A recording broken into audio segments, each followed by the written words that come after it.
नमो तस्स भगवतो अरहतो सम्मा सम्बुद्धस्स। नमो तस्स भगवतो अरहतो सम्मा सम्बुद्धस्स। नमो तस्स भगवतो अरहतो सम्मा सम्बुद्धस्स। आज मैं सुबह सवेरे में मैत्री इंडिया के माध्यम से आप लोगों को संत कबीर के विषय में बताऊंगा। चूँकि संत कबीर भारत की वो शख्सियत है जिन्होंने सामाजिक रूप से परिवर्तन लाने के लिए अपने जीवन पर्यंत संघर्ष किया। उनका जन्म भारत की नगरी वाराणसी लहरतारा में हुआ था। वे बचपन से ही बड़े मेधावी थे, तार्किक ज्ञान रखने वाले थे और बहुत ही कुशाग्र बुद्धि के थे। जब उन्होंने भारत की समाज व्यवस्था का अध्ययन किया तब उन्होंने यह विचार किया कि भारत में जिस तरह की समाज व्यवस्था है वह मानव के हित के लिए नहीं बल्कि मानव को मानवीय जीवन से वंचित करने के लिए, और इसलिए वह एक ऐसे घर में जन्म होने के बाद भी जहाँ पे कर्मकांड है, अंधविश्वास है, रूढ़ी परंपराएं है और दूसरी शक्तियों पर विश्वास रखने वाली भावनाएं उनके पास हमें दिखाई देती है। लेकिन इन सभी चीज़ों को जानते हुए और बहुत ही लंबे समय तक अध्ययन करने के बाद उन्होंने यह तय कर लिया कि मुझे इस भारत की उस परंपरा को ख़त्म करना है जिससे मानव और मनुष्य गुलाम बना हुआ है। जैसे कि रूढ़ी परंपरा है, कर्मकांड है, देवी देवताओं की मान्यता की प्रथाएं हैं और न जाने भारत के अंदर में ऐसी कई प्रथाएं जिंदी थी जिसको वह देखकर बड़े दुखी होते थे और उनका संकल्प था कि मैं इसे समाप्त करके रहूँगा। तो जैसे कि आपने देखा होगा कि भारत के अंदर में किसी के मरने के बाद मुंडन कर दिया जाता है, तो वह भारत में धारणा ये है। तो संत कबीर ने भी ये चीज़ देखी थी और देखने के बाद उन्होंने कहा भाई यदि पिताजी और माँ के मरने के बाद कोई मुंडन होकर यदि उनकी भावना रहती कि वो स्वर्ग में जाते हैं, तो उनका कहना था कि भेड़िया तो रोज़ मुंडाती है लेकिन भेड़िया रोज़ मुंडाने के बाद में भी कभी स्वर्ग में नहीं जाती। तो ऐसी अनेक पहलुओं को देखते हुए संत कबीर ने अपने जीवन काल में वह निरंतर प्रयास करने के बाद सामाजिक परिवर्तन और ये रूढ़ी परंपराएं, कर्मकांड, अंधविश्वास को दूर करने का जो उन्होंने संकल्प लिया था उसे दूर किया और उन्होंने जगह जगह जाकर अपने जीवन काल में प्रवचन दिए।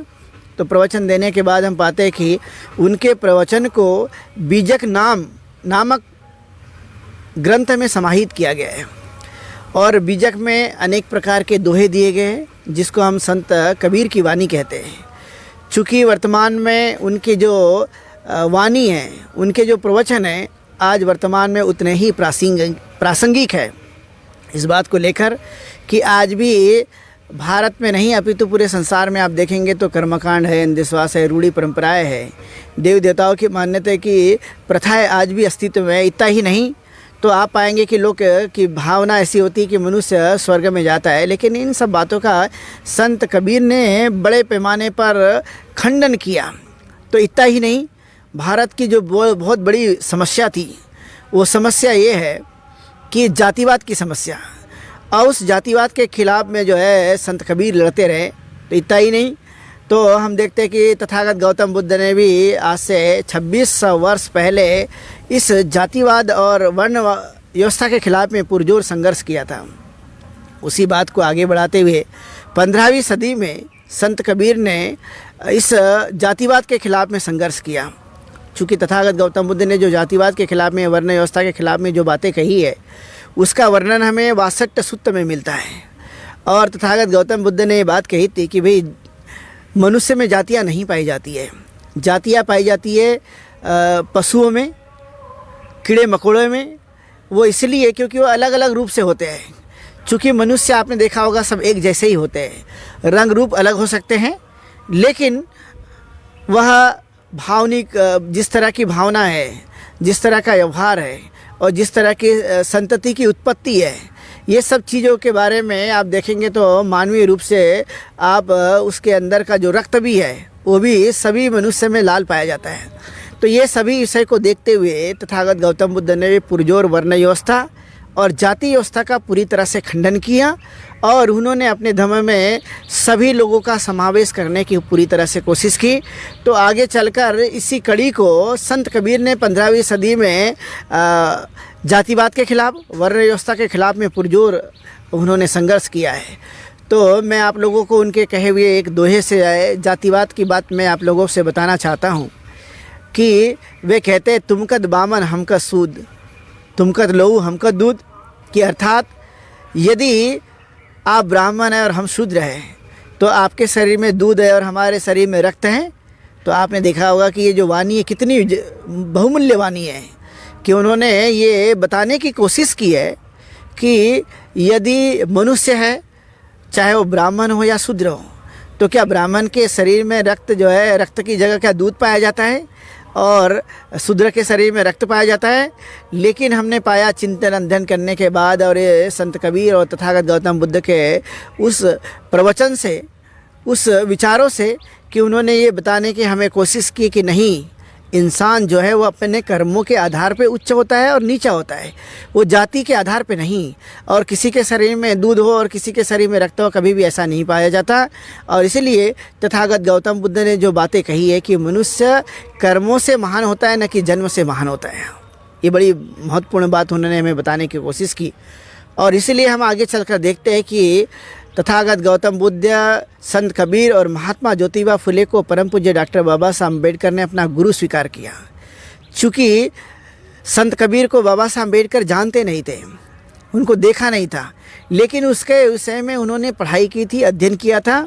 और वो अध्ययन करने के बाद इस निष्कर्ष पे पहुँचे थे कि संत कबीर जो है वह व्यक्ति है जिन्होंने सामाजिक परिवर्तन लाने के लिए इस भारत में जगह जगह जाकर जो काम किया है और उनके माध्यम से जो परिवर्तन आया है, ये बड़ी महत्वपूर्ण बातें हैं।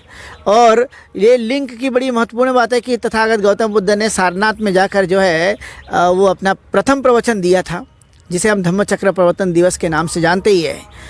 उसी जगह बहुत ही नज़दीक वाराणसी लहरतारा है, जहाँ से गंगा नदी भी बहती है। और उस गंगा नदी में कई लोगों को इस कबीर ने देखा कि लोग वहाँ जाते हैं, डुबकी लगा देते हैं और ये मानते हैं कि हमारे सारे पाप धुल जाते हैं। तो संत कबीर ने कहा कि इससे ये पाप धुलने वाले नहीं हैं, बल्कि मन नाम की जो चीज़ बताई गई है, यदि आप उनकी शुद्धि करते हैं तो निश्चित ही वह हम पवित्र बन सकते हैं, हम शुद्ध बन सकते हैं, अपने मन को अच्छा बना सकते हैं। इसलिए ज़्यादातर कबीर ने जो जोर दिया था वो दिया था अपने कार्यों पर, अपने कर्मों पर और अपने आप पर विश्वास करने के लिए।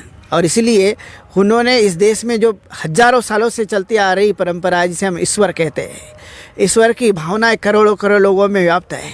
लेकिन ये संत कबीर ऐसे हुए जिन्होंने बहुत ही सुंदर बात बताई और वे ये कहते हैं इसके बारे में कि पहान पूजे हरि मिले तो मैं पूजूं पहाड़, ऐसे तो चाकी भली पीस का है संसार। कि अर्थात भगवान को मानते हैं, यानी पत्थर को पूजने से यदि वो भगवान मिलता है तो मैं पूरे पहाड़ को पूजूंगा, क्योंकि उसमें तो पूरे के पूरे पत्थर पाए जाते हैं। लेकिन इससे तो अच्छा है कि हम चक्की की पूजा करें, उसका हम धन्यवाद करें, जिससे हम आटा प्राप्त करते हैं और रोटी भी खाते हैं और अनेक प्रकार की चीज़ें भी हमें प्राप्त होते लगती है। तो इससे हमें यह स्पष्ट होता है कि संसार में जो चीज़ों के कारण हमें सुख सुविधाएं मिलती है, जिन चीज़ों के कारण हमारे जीवन में परिवर्तन आता है, जिन चीज़ों के कारण हम लोग अपना जीवन जी रहे हैं, उनका सम्मान करना, उनका आदर करना ज़रूरी है। और इसलिए तथागत गौतम बुद्ध ने माता पिता है, भाई बहन है, घर में रहने वाले जो परिवार है, उन लोगों का आदर करने पर जोर दिया। चूँकि मनुष्य वह आज भारत के अंदर में देखा जाए तो अपने माता पिता की कम सेवा करते हैं, लेकिन भगवान को जाकर दूध चढ़ाते हैं, घी चढ़ाते हैं, नाना प्रकार के उनको बहुत सारी चीज़ें देते हैं, लेकिन ये उतनी सही नहीं है। और यही बातों के लिए दिन रात करके संत कबीर ने पूरी तरह से अपना बिगुल बजाया और अपने मिशन को चलाया। तो इसलिए हम ये बात कह सकते हैं कि आज भारत में नहीं अपितु पूरे संसार में जिस तरह की मान्यता है, सिर्फ और सिर्फ हम संत कबीर के उन विचारों को मानकर हम अपने आप पे विश्वास करके हम आगे बढ़ सकते हैं। लेकिन जो देवी देवता की मान्यता आज भी अस्तित्व में है, यदि हम भारत की बात करें तो भारत में तो हमने देखा है कि यहाँ पर 33 करोड़ देवी देवताओं से भी ज़्यादा बन रहे हैं। आए दिन एक न कोई देवी देवता यहाँ पर तैयार किए जाते हैं और ये तैयार करने के कारण जो है मनुष्य पीछे जाता जा रहा है। चूँकि मनुष्य को पैसों की ज़रूरत है, गरीब आदमी को पैसे की ज़रूरत है, नाना प्रकार के संसाधनों की ज़रूरत है, लेकिन भारत के अंदर में हम देखा है कि लोग जो है पत्थरों पे जाकर उनको सोने का मुकुट चढ़ा देते हैं। हमने ये देखा है कि उसको दूध पिला देते हैं, उसके सामने नारियल रख देते हैं, उसके सामने मिठाइयाँ रख देते हैं। तब हम पूछना चाहते हैं कि क्या ये मूर्ति कभी मिठाई खाने वाली है? क्या ये मूर्ति कभी दूध पीने वाली है? तो ये बिल्कुल भी नहीं पी सकती। लेकिन ये मान्यता भारत के अंदर में है। तो तथागत गौतम बुद्ध के साथ साथ आगे चलकर जो संत कबीर ने इसके खिलाफ में जो संघर्ष किया और मानवीय चेतना को जो जगाने का काम किया है, निश्चित ही ये बहुत ही बहुमूल्य है। और इसीलिए हम ये आज वर्तमान में आप लोगों को कबीर की जो वाणी के माध्यम से हम बता रहे हैं, तो आप लोग भी इनकी वाणी को अपने जीवन काल में उतारते हुए हम जितने साइंटिफिक बन सकते हैं, जितने वैज्ञानिक बन सकते हैं और जितने नैतिक मूल्यों का हम आचरण कर सकते हैं, वो करने की हमें कोशिश करनी चाहिए। और यही चीज़ें आज हमें करने के लिए बुद्ध की वाणी, संत कबीर की वाणी और जो हमारे महापुरुष होकर गए उनके विचारों को आज वर्तमान में हमें अंगीकार करने की ज़रूरत है, जिससे ही हमारे खुद का भविष्य और देश का भविष्य उज्जवल हो सकता है। और इसीलिए संत कबीर ने ये बात कही थी कि हमें ज्ञान पूछना चाहिए, न कि जातियाँ। लेकिन आज आपने देखा होगा कि बहुत सारे लोग जाति पर ज़्यादा विश्वास करते हैं। आप कहीं पर भी जाएंगे तो आप पाएंगे कि लोग जो है जाति पूछेंगे, नाम के साथ में सरनेम पूछेंगे, सरनेम के साथ में जाति पूछ लेते हैं। लेकिन संत कबीर ने बात कही थी, जात न पूछो साधु की, पूछ लीजिए ज्ञान, मोल करो तलवार का पड़ी रहन दो म्यान। कि अर्थात जो है हमें जाति नहीं, जो भी संत होते हैं, जो भी साधु होते हैं, जो भी भिक्खु होते हैं, उनसे हमने ज्ञान लेने की कोशिश करनी है, उनसे हमें विचार लेने की कोशिश करनी है। क्योंकि विचार सबसे उत्कृष्ट होते हैं, सबसे श्रेष्ठ होते हैं और ये एकाएक से हमें नहीं मिलता। और इसलिए इन बातों को ध्यान में रखते हुए हमने जाति नाम की जो भारत के अंदर में समस्या है, और इसी बात को आगे चलकर अपने गुरु की बात को आगे चलकर परम पूज्य डॉक्टर बाबा साहब अम्बेडकर ने 1916 में कोलंबिया यूनिवर्सिटी में जब वो पढ़ रहे थे, तब उन्होंने पहले जो अपना लघु शोध पत्र प्रस्तुत किया था वो थी भारत में जातियों की समस्या। और उस पर उन्होंने बहुत ही अच्छा गहरा एनालिसिस किया था। और ये बातें कोई साधारण नहीं है। उन्होंने जिस तरह से बताया था कि एक इंसान है और एक इंसान होने के नाते वो इंसान के साथ में दूसरे इंसान के साथ में इंसान जैसे व्यवहार नहीं करता। और इसलिए उन्होंने कहा कि भाई ये इंसान और इंसान एक दूसरे के साथ में इसलिए व्यवहार नहीं करता क्योंकि उसके मन में जाति नाम की भावना रखी हुई है। चूँकि जातियों का कोई अस्तित्व नहीं है। संसार भर में कई अन्य देश है जहाँ पर जातियों का कोई अस्तित्व नहीं है और आज भी हमें इसे नहीं मानना चाहिए। तथागत गौतम बुद्ध ने जाति विहीन समाज की रचना की। संत कबीर ने जाति के उस बंधन को तोड़ने के लिए सामाजिक एकता निर्माण करने की बातें कही। उसी बात को आगे चलकर परम पूज्य डॉक्टर बाबा साहब अम्बेडकर ने भी जाति विहीन समाज बनाने की जो संकल्पना भारतीय संविधान में रखी है, उस आधार पे हम वर्तमान में कह सकते हैं कि भारत के अंदर में यदि आज भी जाति है, और मैं तो ये कहता हूँ कि जाति है, जाति के अंदर जाति है और जो कभी जाति ही नहीं है, इस तरह की जो मूलभूत संरचना भारत के अंदर में बताई गई है, बनाई गई है, इसे हमें आज तोड़ने की ज़रूरत है। चूँकि हम मनुष्य होने के नाते हम विचार कर सकते हैं कि हम सब एक जैसे हैं, हम कहीं ना कहीं बंधु भाव रखने वाले हैं, एक दूसरे के साथ हमारा कहीं ना कहीं नाता है और सबके शरीर में एक ही जैसे रक्त पाया जाता है, तो फिर हमें भेदभाव करने की ज़रूरत नहीं। चूँकि भारत के अंदर में आपने देखा हो किसी को उच्च बनाया गया तो किसी को नीच बनाया गया है। आज भी ये उच्च और नीचता के नाम पर हमने देखा होगा कि कहीं ना कहीं आप लोगों को हानि होते नज़र आती है। अन्याय अत्याचार बढ़ रहा है, लोगों को पानी पीने नहीं दिया जाता, पानी नहीं मिल रहा है, ऐसी अनेक प्रकार की समस्या भारत के अंदर में आज भी है। चूँकि मानवता ये कहती है कि हम मानव हैं और मानव होने के नाते हम सब लोगों में समता, स्वतंत्रता, बंधु भाव होना चाहिए। और जब ये चीज़ें रहती तो न्याय भी स्थापित हो जाता है। इसलिए मानव और मानव का मानवीय धर्म हमें ये पता चलना चाहिए। और इसके लिए ये क्रांति जो है संत कबीर ने वाराणसी लहरतारा से शुरू की थी।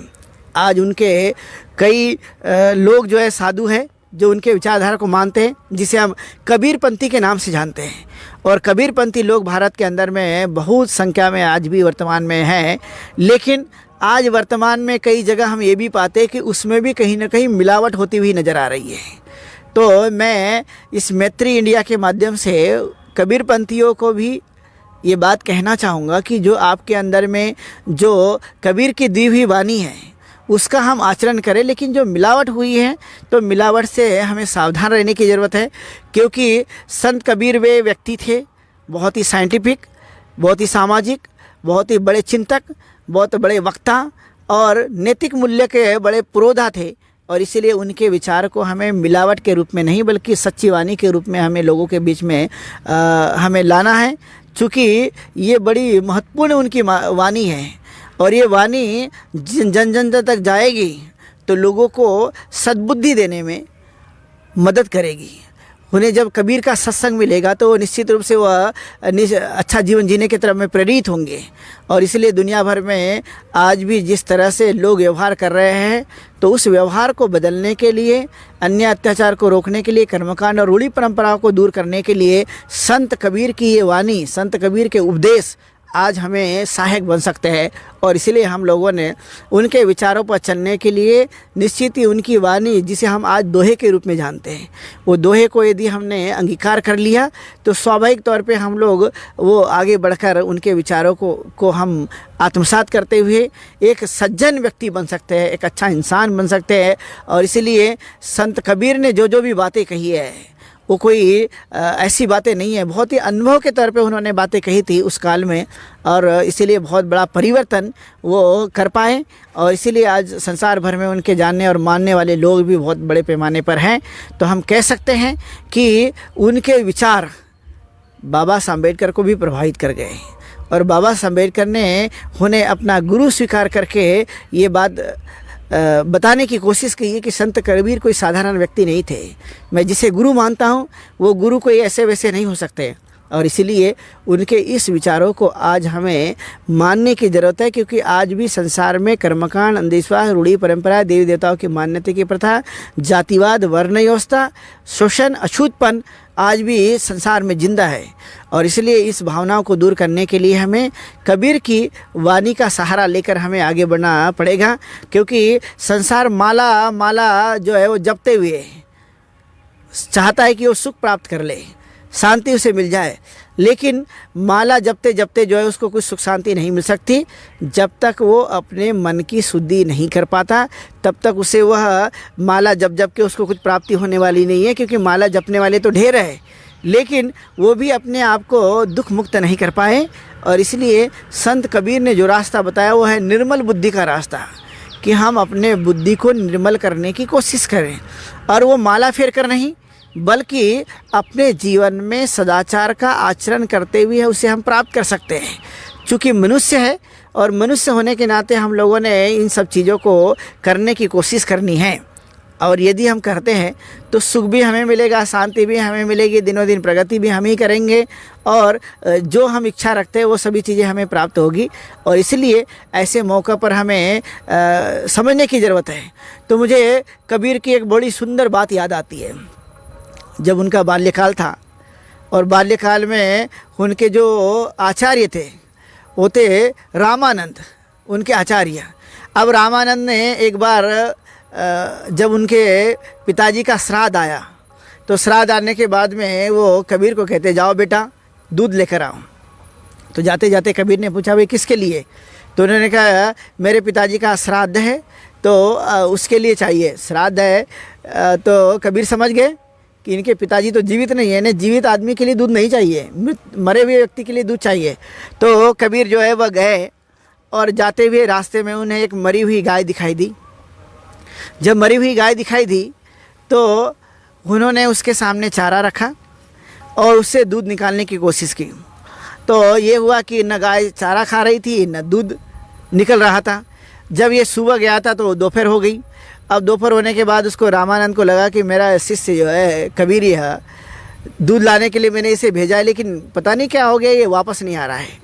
तब स्वयं चलकर रामानंद वह जिधर गया था उधर ढूंढने के लिए गया तो देखा उसने कि कबीर जो है रास्ते में मरी हुई गाय को घास खिला रहा है, चारा खिला रहा है और उससे दूध निकालने की कोशिश कर रहा है।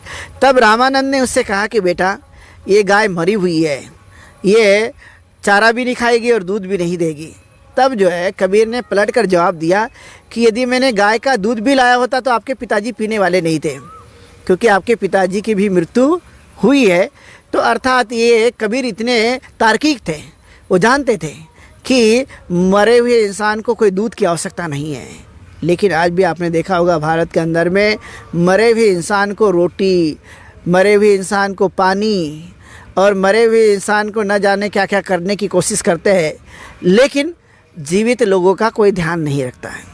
तो कबीर का यहाँ पर जोर था कि भाई मरे हुए इंसान तो मर चुका है, अब उसे उसके देखरेख की ज़रूरत नहीं है। देखरेख की ज़रूरत है जो जीवित है, जो आवश्यकता के आधार पर जो चीज़ों की आवश्यकता होती है वो चीज़ें हम उनको प्रदान कराएं। चूँकि उसकी ज़रूरत है, गरीब आदमी को भूख की ज़रूरत है, शोषित आदमी को न्याय की ज़रूरत है, जातिवाद में फंसे हुए लोगों को उससे ऊपर उठने की ज़रूरत है, अछूत आदमी को उससे बाहर निकलने की ज़रूरत है, उसके साथ समानता का व्यवहार करने की ज़रूरत है, अशिक्षित आदमी को ज्ञान की ज़रूरत है। इस तरह से हम लोगों ने यदि दिया तो मानवीय जो गुण है वो सामने आएंगे और मानवता का जीवन भी हम जी सकते हैं। लेकिन आज भी भारत के अंदर में जो कर्मकांड जिस तरह से फैला हुआ है और आस्था बनी हुई है, इसको पूरी तरह से खंडन करने का काम संत कबीर ने किया। जो मैंने आप लोगों को कहानी बताई, ये कहानी से हमें यही बोध होता है कि हमें मरे हुए इंसान के लिए नहीं बल्कि जीवित व्यक्तियों का हमें ध्यान रखना है। यदि हमने जीवित लोगों का ध्यान रखा तो हम सही मायने में हमारे अंदर करुणा है, मैत्री है, प्रेम है, दया है, ये प्रबल और होगा और इसकी क्षमताएं दिनों दिन बढ़ते जाएगी। और जब ये क्षमताएं बढ़ेगी तो स्वाभाविक है कि हम उस उत्कृष्ट शिखर तक पहुंच सकते हैं और पहुंचने के बाद में हम अपने आप का विकास कर सकते हैं, अपने आप का कल्याण कर सकते हैं और सुखी जीवन जीने के लिए तरफ में हम आगे बढ़ सकते हैं।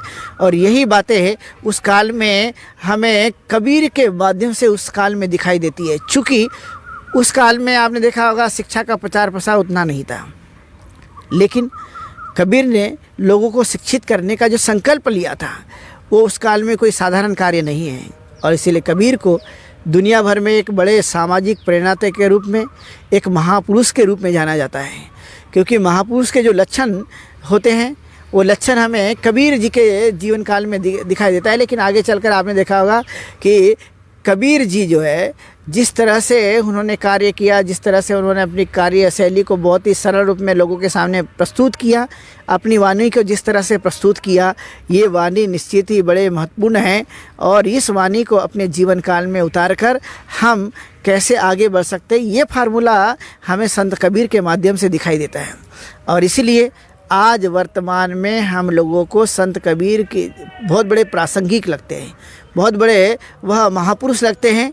और इस महापुरुष की विचारधारा अपने जीवन काल में हमें आगे बढ़ाने के लिए प्रयत्नशील होना ज़रूरी है। क्यों ज़रूरी है? क्योंकि उन्होंने मानव के कल्याण के लिए विचार दिए और मानव के लिए जो विचार दिए हैं उस विचार को हमें जन जन तक पहुँचाने के लिए जो बीजक नाम का ग्रंथ है, इस बीजक नाम के ग्रंथ को आज वर्तमान में घर घर पहुँचाने की ज़रूरत है।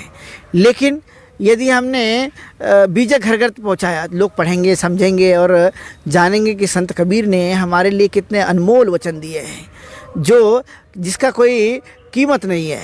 ऐसे अनमोल वचन को हम अपने जीवन काल में उतार कर आगे बढ़ सकते हैं। तो उनकी धारणा थी कि भाई देखो, गुरु का बड़ा स्थान होता है मनुष्य के जीवन काल में, क्योंकि वो हमें ज्ञान देता है और ज्ञान देकर वो हमें महान बनाने की पूरी प्रेरणा देता है। इसीलिए गुरु का बड़ा स्थान है। तथागत गौतम बुद्ध ने भी यही बातों को कहा था उस काल में, सब्बदानंग धम्मदानंग जिनाति, कि भाई ज्ञान जो है बढ़कर है, धम्म जो है बढ़कर है। सभी दानों में धम्म का दान सबसे बढ़कर होता है। और यही काम जो है संत कबीर ने आगे चलकर कहा कि गुरु जो है ज्ञान हमें देता है और इसीलिए उसकी कीमत करना, उसका सम्मान करना और उस पर चलने की हमें कोशिश करना। तो अर्थात इन्होंने अंतर मन को जगाने की बातें कही है कि अंतर मन जाग ले तो सारा अंधकार समाप्त हो जाएगा। और जब अंधकार समाप्त हो जाएगा तो ज्ञान रूपी प्रकाश हमें मिलेगा। और जब ज्ञान रूपी प्रकाश हमें मिलेगा तो फिर अंधकार का कहीं पर भी बोलबाला नहीं होगा। तो अंधविश्वास, कर्मकांड, रूढ़ी परंपरा, देवी देवता की मान्यता की प्रथा और कुछ नहीं, ये अंधकारपूर्ण जीवन है, ये अंधकार है। अब इस अंधकार को मिटाने के लिए इसे हमें छोड़कर एक प्रकाश रूपी जीवन को हमें जीना पड़ेगा। तो जब अंधकार समाप्त हो जाएगा, अज्ञान समाप्त हो जाएगा, तो जहाँ अंधकार और अज्ञान समाप्त हो जाए वहीं पर हम सुख अर्जित कर सकते हैं, वहीं हमें शांति अर्जित कर सकते हैं। और इसीलिए हमें निब्बानं परमं सुखं की जो संकल्पना तथागत गौतम बुद्ध ने बताई है, तो निर्वाण के तरफ जाने वाला जो रास्ता हमें कबीर ने भी बताया कि आप लोग अपने जीवन काल में जो निर्गुण है, जो सद्गुण है, उन चीज़ों को अपनाकर हम अपने आप को उत्कृष्ट और श्रेष्ठ बना सकते हैं। चूँकि जाति से और जन्म से कोई महान नहीं होता, और जब जाति से और जन्म से कोई महान नहीं होता तो वो कर्मों से महान होता है। और इसीलिए कहा गया है कमुना ओसलो होती कमुना होती ब्राह्मणों, कि अर्थात कर्म से ब्राह्मण होता है, कर्म से शूद्र होता है। लेकिन भारत के अंदर में तो ये जन्म से बना दी गई प्रथाएं है। इस प्रथा को तोड़ने के लिए जिस तरह से प्रयत्न संत कबीर ने किया, हम भी पूरी कोशिश करेंगे कि उनके इस विचार को जन जन तक पहुंचाकर जो आज वर्तमान में जातिवादी व्यवस्था भारत के अंदर में है, जो वर्ण व्यवस्था भारत के अंदर में है, और जन्म से महान बनने की जो प्रथाएं आज हमारे देश के अंदर में है, इस प्रथाओं को हम ये चाहेंगे कि इसे तोड़े। और मैं युवाओं से, विद्यार्थियों से, व्यापारियों से, कृषकों से, गृहस्थों से और जो भी भारत के अंदर में लोग रह रहे हैं, वो विचार करें कि क्या संत कबीर ने जो बातें कही है वो हमारे अहित के लिए है। और यदि हम विचार करने के बाद इस बात पर या इस निष्कर्ष पे पहुंचते हैं कि हमारे लिए लाभकारी है, हितकारी है, हमारे देश के लिए हितकारी है, तो निश्चित ही इसे दूर करने की हम कोशिश करें और मानवीय रूप से अपने जीवन को जीने के लिए पूरी तरह से प्रयत्न हम करेंगे। और तभी जो है संत कबीर की जो बातें हमारे देश के लिए बहुत ही बहुमूल्य साबित होगी और उनके विचार से हमारा देश आगे बढ़ सकता है और गरीब की गरीबी दूर हो सकती है, निर्धनों का निर्धनता दूर हो सकती है, अज्ञान का अज्ञान दूर हो सकता है और भारत की जो समस्या आज मूलभूत समस्या है उसको भी दूर किया जा सकता है इनके विचारों से। तो मैं अंतिमतः यही चाहूँगा मैत्री इंडिया के माध्यम से कि हम लोग संत कबीर का आदर करते हुए, हमारे लिए एक बड़े महापुरुष हैं, हमारे लिए प्रेरणा स्रोत है, हमारे लिए आदर्श है, इनके विचारों पर चलकर हम इस देश को महान राष्ट्र बनाएंगे और संत कबीर के विचार को जन जन तक पहुँचाने का हम प्रयत्न करेंगे। उनके विचार में ही सुख है, उनके विचार में ही शांति है, उनके विचार में ही कल्याण है, उनके विचार में ही विकास और आदर्श छिपा हुआ है। ऐसी हम इस अवसर पर संत कबीर की जयंती के अवसर पर हम लोग ये बात आप लोगों को मैत्री इंडिया के माध्यम से बता रहे हैं। तो आप लोग जो भी दर्शक इस विचारों को सुने होंगे तो निश्चित रूप से मैं यही चाहूँगा कि आप संत कबीर के विचारों को जानकर अपने जीवन में उतार कर हम महान बने, अपने समाज और देश को महान बनाएंगे। ऐसी बात कहते हुए यहीं पर रुकता हूँ। जय भीम, नमो बुद्धाय, जय संत कबीर।